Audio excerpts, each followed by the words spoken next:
News मध्ये आपले स्वागत आहे। पाहूयात आजच्या ताज्या बातम्या। नाना पटोले जी, थोराट जी, वडेट्टीवार जी, सतेज बंटी पाटिल जी, विशाल पाटिल जी, विश्वजीत कदम जी, स्टेज पे सीनियर वरिष्ठ नेता, कांग्रेस पार्टी के और गठबंधन के नेता, भाइयों और बहनों, कांग्रेस पार्टी के हमारे बब्बर शेर कार्यकर्ताओं,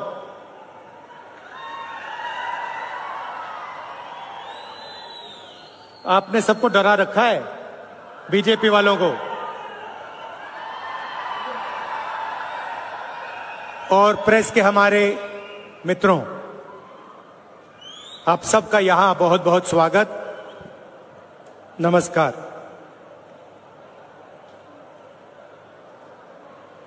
आज यहां आकर मुझे बहुत खुशी हो रही है। कदम जी की याद में हम यहां आए हैं। उन्होंने अपनी पूरी जिंदगी कांग्रेस पार्टी को, महाराष्ट्र को, देश को दी, विकास का काम किया, शिक्षा का काम किया और कांग्रेस पार्टी के साथ पूरे दिल से पूरी जिंदगी भर वो खड़े रहे। जब इंदिरा गांधी जी चुनाव हारी थी, तब भी कदम जी उनके साथ थे। 2 बजे रात को उनकी मीटिंग ऑर्गेनाइज की थी। 2 बजे रात को पब्लिक मीटिंग ऑर्गेनाइज की थी। तो आज हम उनकी याद करते हैं। महाराष्ट्र प्रोग्रेसिव स्टेट है। अलग अलग लोगों ने यहां पर प्रोग्रेसिव काम किया, जनता को एक साथ लेकर इंस्पायर किया, और वो लोग महाराष्ट्र को रास्ता दिखाते हैं। बहुत लंबी लिस्ट है। शिवाजी महाराज जी, शाहू महाराज जी, फूले जी, अंबेडकर जी, इन सब ने महाराष्ट्र को नहीं मगर पूरे देश को जीने का तरीका, प्रगति और इंस्पिरेशन दिया। और मैंने खारगे जी से आज कहा, कांग्रेस प्रेसिडेंट है तो अंदर की बात आपको बताता हूं। हम जैसे ही लैंड किए तो मैंने खारगे जी से कहा कि खारगे जी, मैंने एक बात नोटिस की है। तो उन्होंने कहा, क्या? मैंने कहा, मैं आपके साथ कर्नाटक जाता हूं तो आप बहुत खुश हो जाते हो। जैसे ही आप जहाज से उतरते हो, चेहरे पे मुस्कान होती है। मगर मैंने एक और बात देखी है, जब आप महाराष्ट्र आते हो तब भी आप बड़े खुश होते हो, आपके चेहरे पे मुस्कान होती है। तो 1 सेकंड में उन्होंने जवाब दिया, राहुल, महाराष्ट्र में कांग्रेस पार्टी की विचारधारा बहुत गहरी घुसी हुई है, इसलिए जब मैं यहां आता हूं मुझे खुशी होती है। यहां पे विचारधारा कांग्रेस की है, अंबेडकर जी की है, शिवाजी महाराज,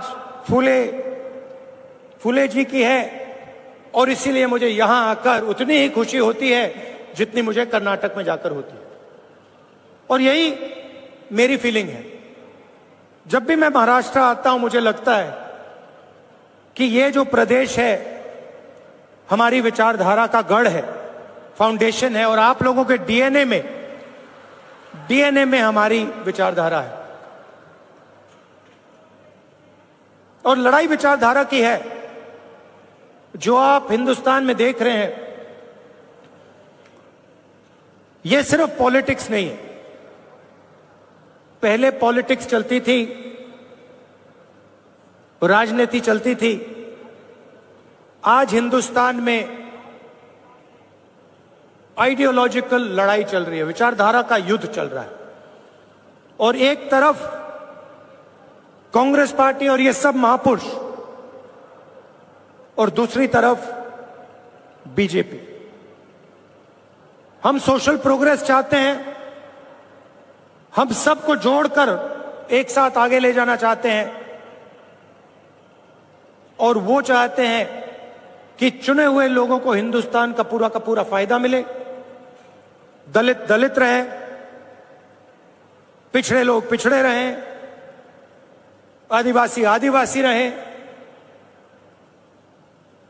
और जो जात का ढांचा है वो वैसा का वैसा रहे। ये हम दोनों के बीच में लड़ाई है, और ये आपको पूरे देश में दिखेगी। वो नफरत फैलाते हैं, हिंसा फैलाते हैं, एक धर्म को दूसरे धर्म से लड़ाते हैं, एक जात को दूसरी जात से लड़ाते हैं, एक भाषा को दूसरी भाषा से लड़ाते हैं। मणिपुर देखिए, पहली बार हिंदुस्तान की हिस्ट्री में सिविल वॉर जैसा माहौल बना हुआ है, मगर आज तक 1.5 साल हो गया, आज तक हिंदुस्तान के प्रधानमंत्री मणिपुर नहीं गए, जा ही नहीं सकते, क्योंकि वहां पे बीजेपी के लोगों ने आग लगाई। तो ये लड़ाई चल रही है।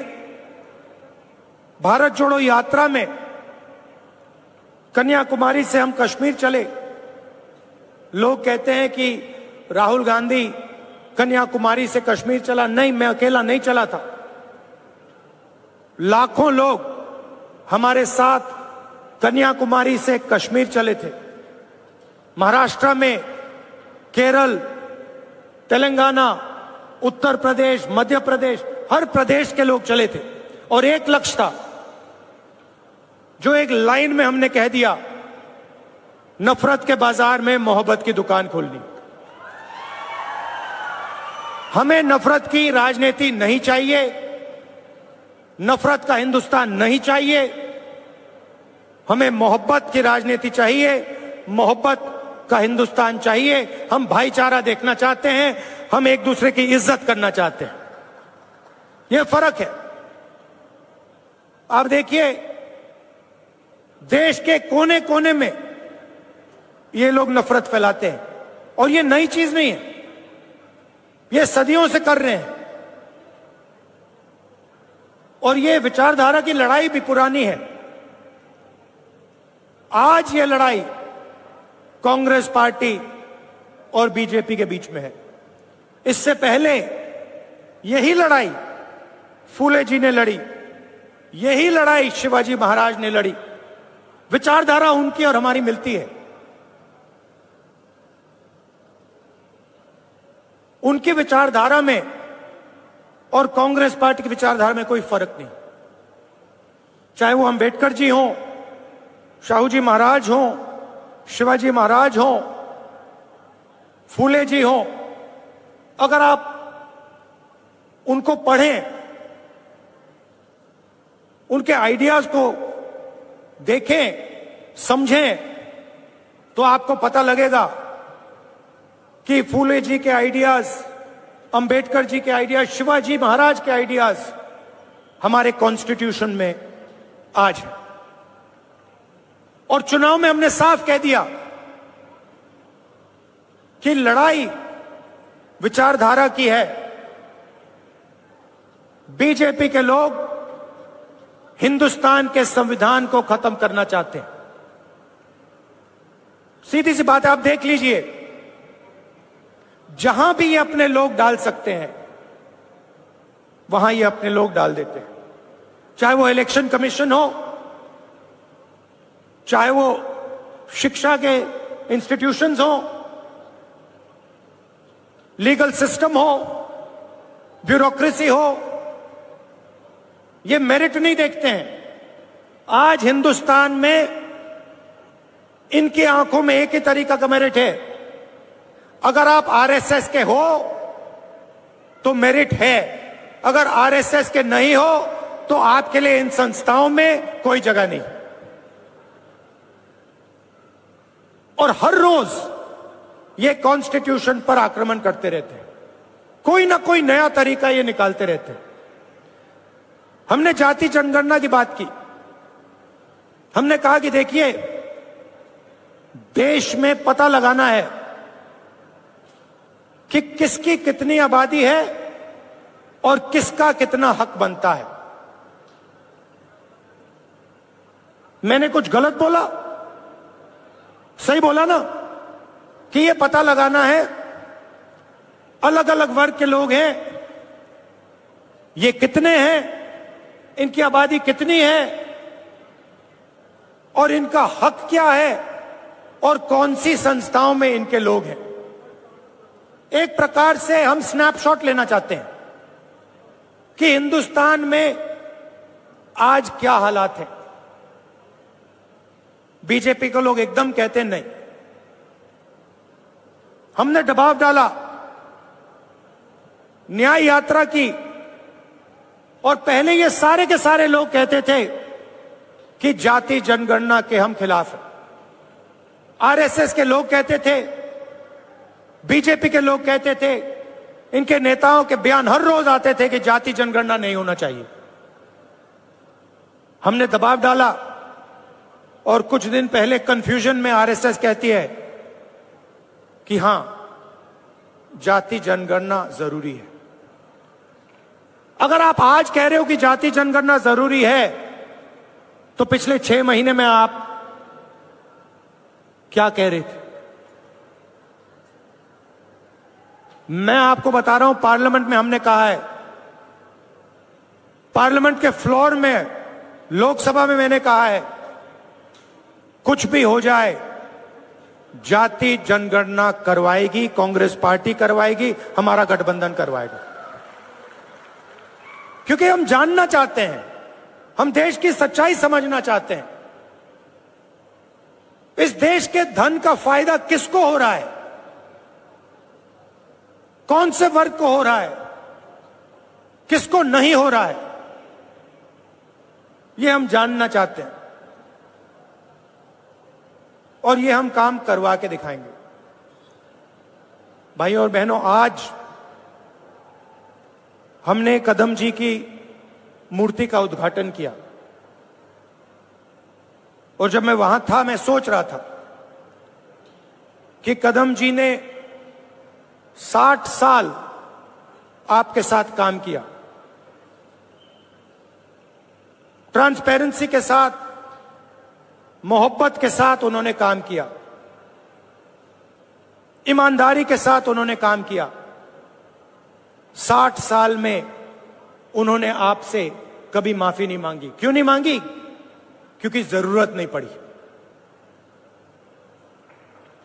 यह सच्चाई है।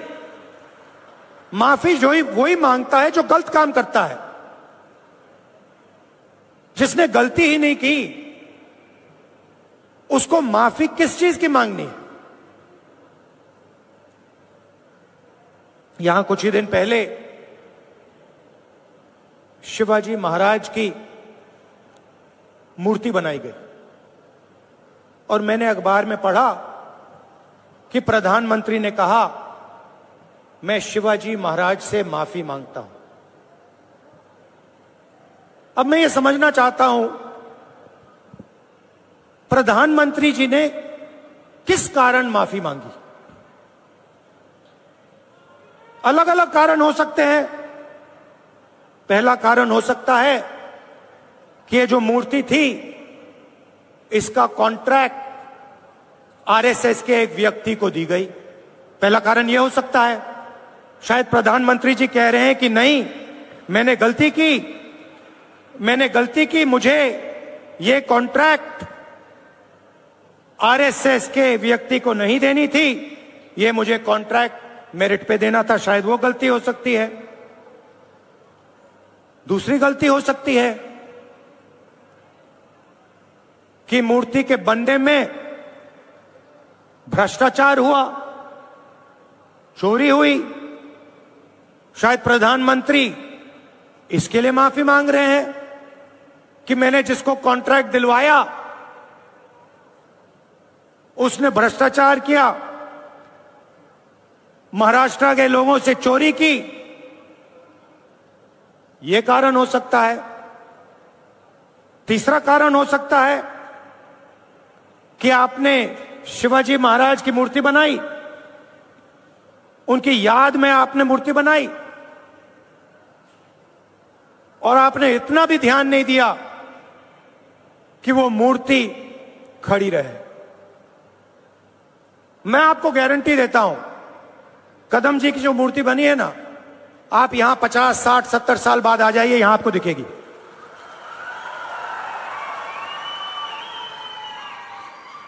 और शायद सबसे बड़े महापुरुष शिवाजी महाराज जी की मूर्ति बनती है और कुछ ही दिनों में भ्रष्टाचार के कारण, गलत व्यक्ति को कॉन्ट्रैक्ट देने के कारण वो मूर्ति गिर जाती है।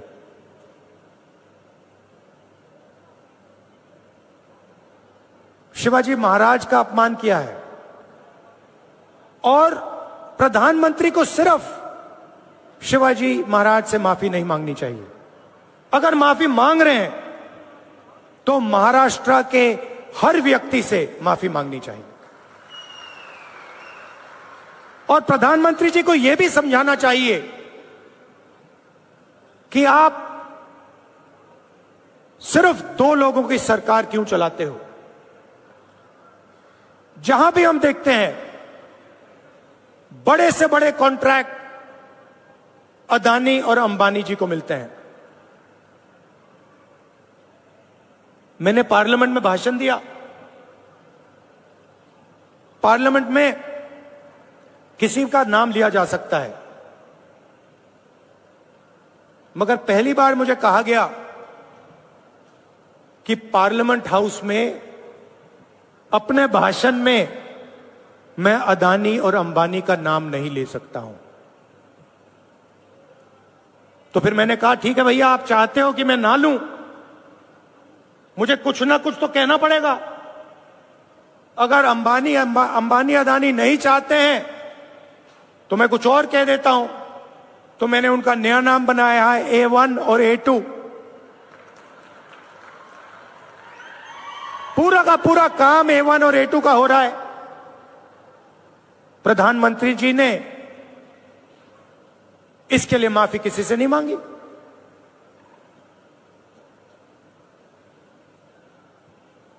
काले कानून आए, किसानों से उनका हक छीनने वाले कानून, 700 किसान शहीद हुए। हमने पार्लियामेंट में कहा कि 2 मिनट इनके लिए मौन रखा जाए। हमें कहा जाता है नहीं, ये शहीद नहीं है।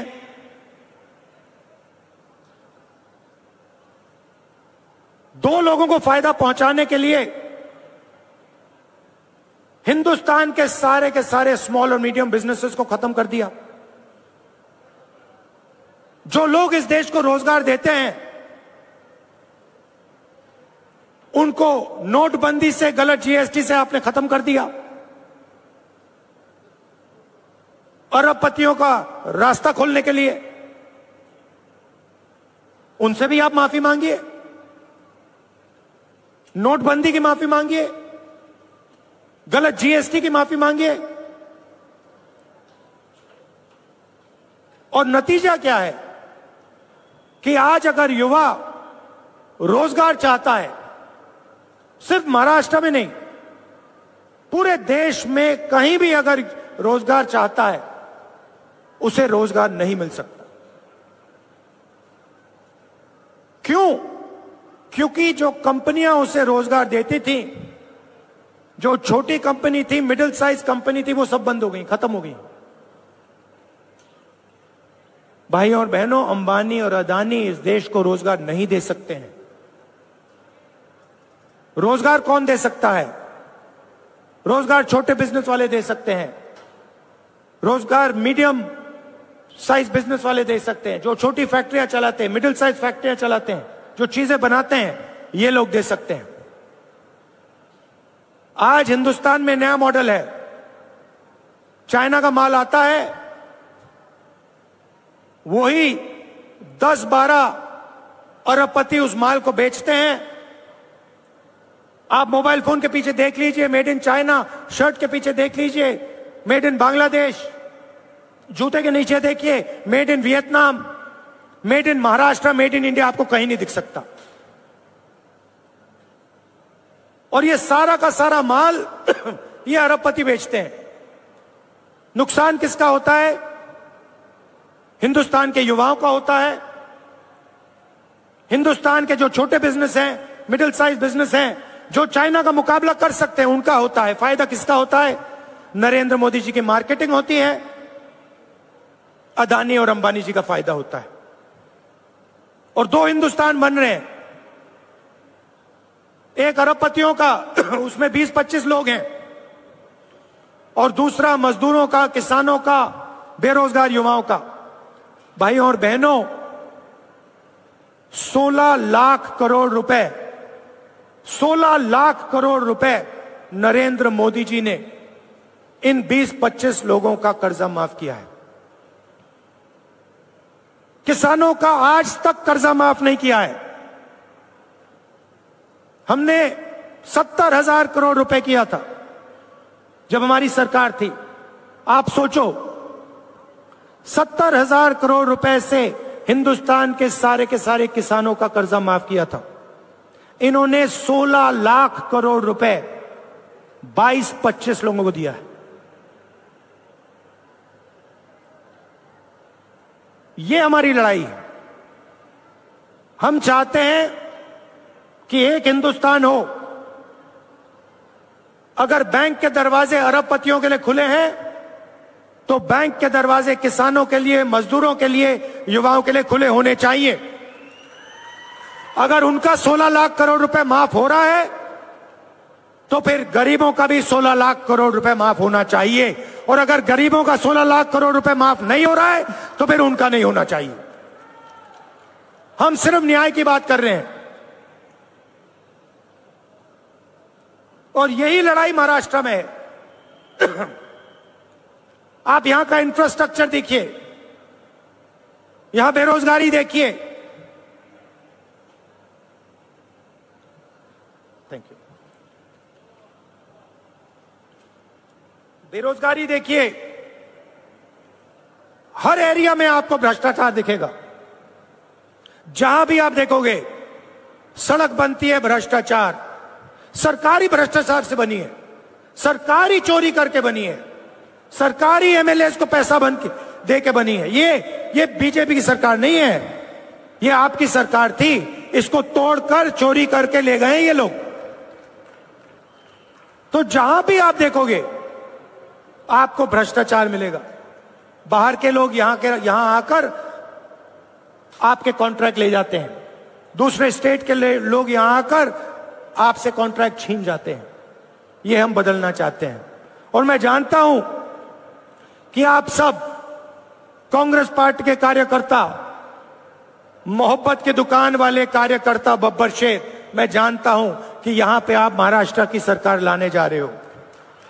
अपना खून पसीना देकर महाराष्ट्र की जनता की सरकार, किसानों की सरकार, बेरोजगार युवाओं की, मजदूरों की सरकार, हर वर्ग की सरकार आप लाने जा रहे हो। जहां भी आपको मेरी जरूरत होगी मैं आ जाऊंगा। आपको सिर्फ ऑर्डर देना है कि राहुल आपको यहां आना है, यहां आना है, यहां आना है, मैं हाजिर हो जाऊंगा। अंत में मैं आप सबको दिल से धन्यवाद देता हूं कि आप यहां आए, इतने प्यार से आपने मेरी बात सुनी। धन्यवाद, नमस्कार, जय हिंद। बातम्या पाहण्यासाठी आपले चॅनल लाईक आणि सबस्क्राईब करा व बेल आयकॉन दाबायला विसरू नका.